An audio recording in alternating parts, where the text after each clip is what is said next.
You watch me do this puzzle while you listen to this story.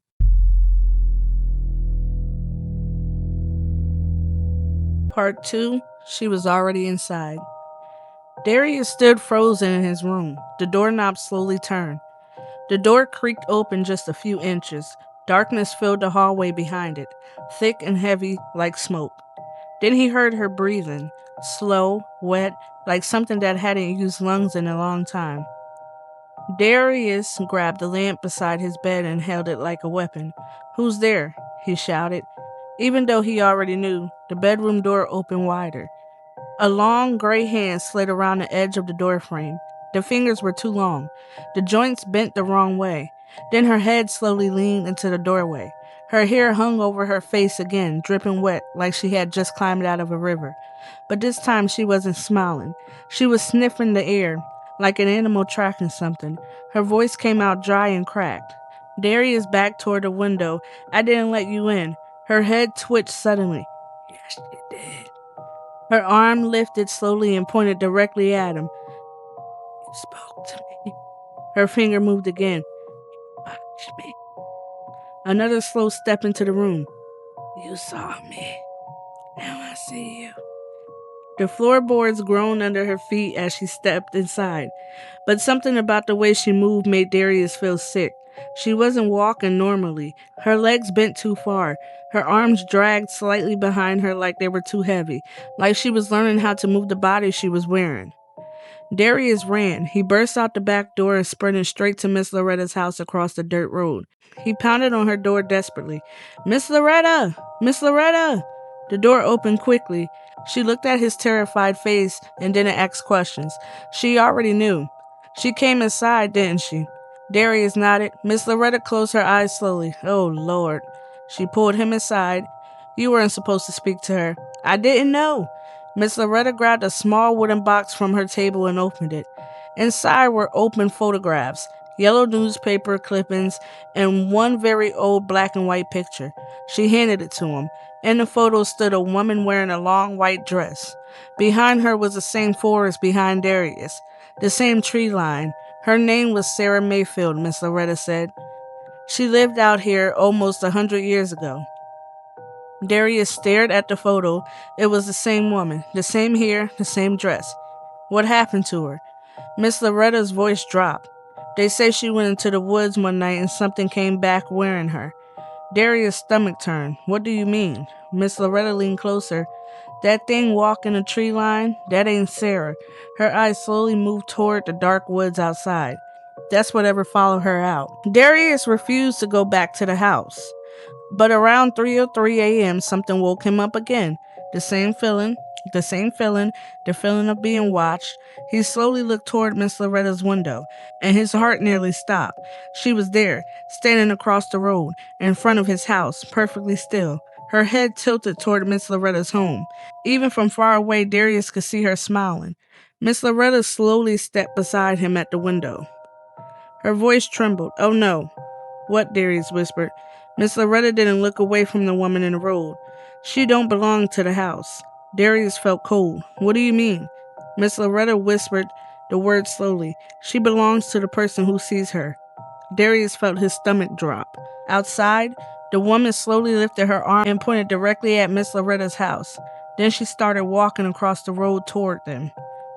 As she walked, the moonlight finally lit her face clearly, and Darius noticed something he hadn't seen before.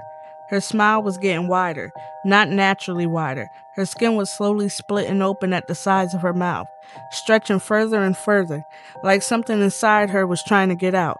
Miss Loretta whispered something under her breath, a prayer, but it was too late, because suddenly the woman stopped in the middle of the road. Then her head turned sharply towards Darius. Even though the window was dark, even though she shouldn't be able to see inside, her black eyes locked directly onto his, and her voice carried across the yard like the wind. "I see you again." Her smile grew even wider. "So tonight?" Her head twisted sideways with a loud crack. "I come closer."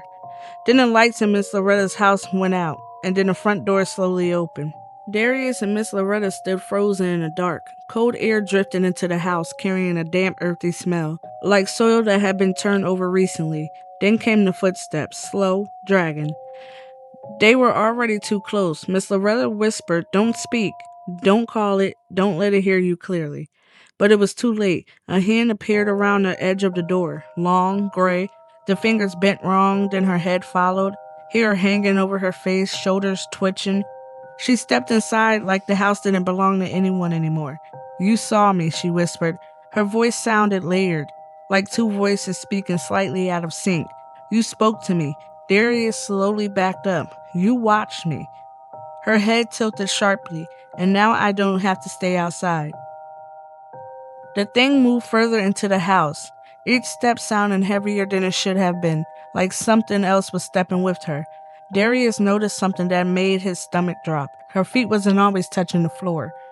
Sometimes they hovered just barely, like the body was being carried.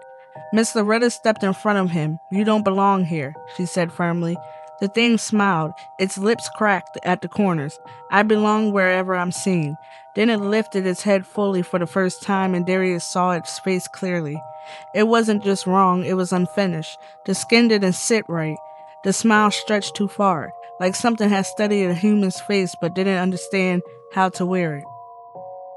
Miss Loretta spoke quietly, almost like she was remembering something she didn't want to. "My grandmother used to say the woods just don't take people." Darius swallowed. "What do they do?" She answered without looking away from the creature. "They send something back." The thing twitched its head and snapped toward her. "Stop." Miss Loretta kept talking anyway. "They wait for someone to notice them to give them permission."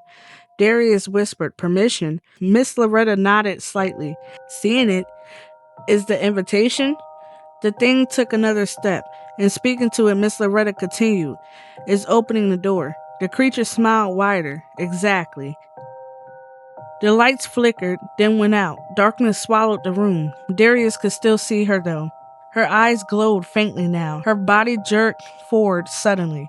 Too fast. She was right in front of him, her face inches away, her mouth slowly opening wider and wider until it stretched past what should have been possible. Inside, something moved, something black, something breathing.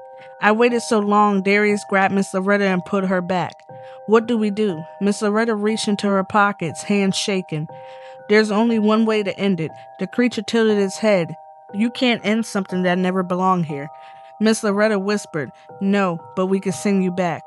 Miss Loretta threw a small pouch onto the floor and crushed it under her foot. Salt, ash, and something burned and bitter filled the air instantly.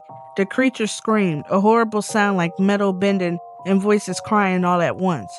Its body began to shake violently. Cracks spread across its skin, then at first, then deeper. Darius watched in horror as the skin along its face split open, and something inside pushed outward. A long black shape forced its way through her mouth. Too large, too wrong. It tore the body open from the inside. What crawled out wasn't human. It was tall, thin. Its limbs dragged like they were too long for its body. It had no face, just a smooth, shifting surface where a face should be. But it was alive, and it was angry. The shadow recoiled from the salt and ash. It let out a sharp, piercing sound that rattled the walls. Miss Loretta shouted, "Back to the woods." Darius grabbed more of the mixture and threw it toward the thing. It shrieked and stumbled backward. Every step it took toward the door seemed harder, like the house itself was rejecting it now.